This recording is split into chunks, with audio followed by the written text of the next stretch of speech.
living back in College Station and was not working at Texas A&M yet. And my wife was in her first year of working as an emergency room nurse at St. Joseph Hospital. And I learned about what had happened in the middle of the night. We got a phone call. My wife was not scheduled to work that night, but got called in the middle of the night. And I said, "What's going on?" And she said, the hospital just called and somebody said that Bonfire fell. And I said, there's no way Bonfire fell. You probably misunderstood. Somebody probably fell off of Bonfire. Accidents happen.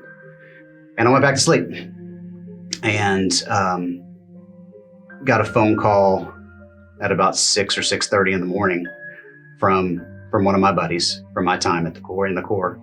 And he asked me if I was okay. And I said, "Of course I'm okay. What are you talking about?" He said, "I was making sure that you were okay from Bonfire." I said, "Why would I have been at Bonfire?" He said, "Do you know what's going on?" And I said, "I don't know what you're talking about." And he told me to turn the television on. And that's when the reality of it all hit. I knew what my wife what she was doing. She actually had the first patient that was pulled from Bonfire and that was being treated at the hospital. And that's what I remember about learning about what had happened. And like I said, the rest of the day was just sort of a blur. The thing that I remember the most, besides Sherry coming home from working at the hospital, was I eventually went into work where I was working at the time. And I was in a meeting and there was a phone call. Somebody at the front desk pulled me from where I was and said, "Somebody needs to talk to you." And one of my other buddies was on the phone and said, "I don't know if you know this, but one of the people who died was Chris Breen." And Chris was in my outfit in the Corps and was a year behind me. And that moment where I knew what had happened, I knew it was tragic. Everybody was trying to go through their day as best they could. But the reality of it really hit me at that moment because somebody that I knew, I did not expect to know anybody. I was 4 years removed from being a student. I had no idea that somebody that I knew was going to be there. And Chris was just there as part of a pass down for the brown pots at the time, and happened to be on the stack in that moment. So that hit me. Later that day, we learned that somebody else that I worked with had lost her brother. That was Michael Ebanks. So it became very real, very quickly, just like it had for many, many other people that day. Last year, when I was a freshman in the Corps of Cadets, we were going through brass. It was a particularly hard time in the Corps. A lot of us were really questioning if we really wanted to be here, if at the end of the Corps it was going to be worth it. And it was the last week, and Bonfire Remembrance was coming up. So me and a bunch of my buddies decided to go out to the Bonfire Memorial to see really what it was all about. A lot of us hadn't been there before. So we all go out there as a buddy class. And there was one buddy in particular who really did not want to be in the Corps anymore. He was really questioning his decision. And he told us after he got his Corps brass, he was in fact going to leave the Corps of Cadets. And so we go out to the Bonfire Memorial. It's nighttime. It's all lit up. It's beautiful. And we really just all stand there in silence. When we arrived at Jeremy Frampton's portal, we saw that he had written about his Corps brass and actually gifted his Corps brass to his mom. And he even stated that his mom might not even understand the significance. And that really made us take a step back to realize how important Corps brass is, how close-knit these relationships that we make when we earn our Corps brass. It's something that's hard to explain to others. It's hard to explain outside the Corps of Cadets, and that someone who had passed away, who had earned this privilege of getting a Corps brass, just meant so much to them that they'd give it away to someone else. It really took us by surprise. And so we all just stood there quietly, just reading it, and we all hugged each other. And then after that, we went out to the center pole with the compass, and we just sat in silence and just stared at each other. And my buddy, who was actually considering quitting at the time, he told us that he wasn't going to go anywhere and that he loved us and that he was going to stay in the Corps of Cadets and finish brass with us. You know, being able to go out to the Bonfire Memorial is something that I think everybody should take some time to do. especially now. It's something that if you go there and you can feel something for people that you never knew, especially for students to go and do that. When this happened, they were y'all's age.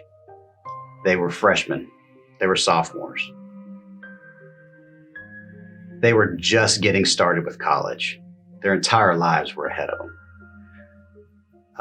Being able to go there and stand inside one of the portals and really read about them and try to get to know them just a little bit humanizes that entire experience.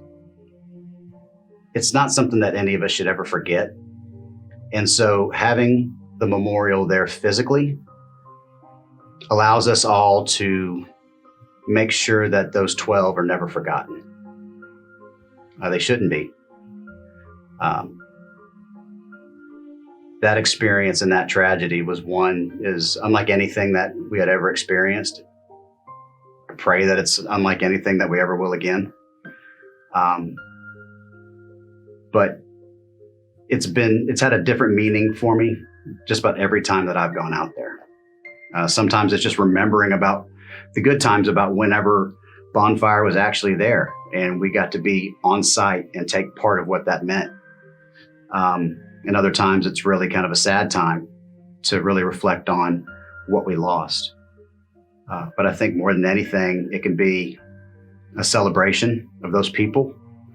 Because I don't think any of them want us all to always be sad. They don't want to necessarily be remembered for the bad thing that happened, but it gives us an opportunity to really celebrate them for the good things that they represented. So when I was able to attend Bonfire Remembrance for the first time, it was 2 days, I believe, before I got my Corps Brass. And after seeing the memorial the week before with my buddies, I was just so ready to honor those Aggies. I knew it was a very heavy thing we had to do, but I was really proud to be there with my fellow buddies and my Aggies there that night. And when we went out there in the dead silence in the middle of the night, it was something that really just was an eerie feeling, but it was really cool to be a part of and to know that we were able to give back to those who passed away and those families who were there for their Aggies who passed away all those years ago. And when we stood out there in the silence and sung the Spirit of Aggie Land and didn't say the yell at the end, that was something that was just really powerful to me. And just the true Aggie spirit came out that night, and I was able to witness it. You know, the Aggie spirit was always something that we always pride ourselves on having. It's, you know, that old adage of from the outside looking in, you can't understand it. From the inside looking out, you can't explain it. I think the outside, people who didn't necessarily know much about us or who didn't understand what the Aggie spirit is, that moment and the way that this school, this town, this community, Aggies everywhere came together really demonstrated to others what it meant. It was something that we were front and center. The Aggie spirit was front and center in those moments. People giving of themselves selflessly, people rushing in to help, people from everywhere donating in big and small ways. It really put what we are front and center. And so I think in that way, because of that, it's meant a little bit more to me since then. It's not all just about what we do on Saturdays. It kind of showed everybody what we are all about in the times of with Silver Taps and with Aggie Muster, the things that we do just within the Aggie family. That Aggie spirit was on full display at that time, and it was really something special. It really sort of changed maybe my pride it increased it. I didn't know that was possible, but in those moments and then afterwards, I'd never been more proud to call myself an Aggie, just because of the way that people reacted and how people carried themselves in those days, weeks, and years afterwards.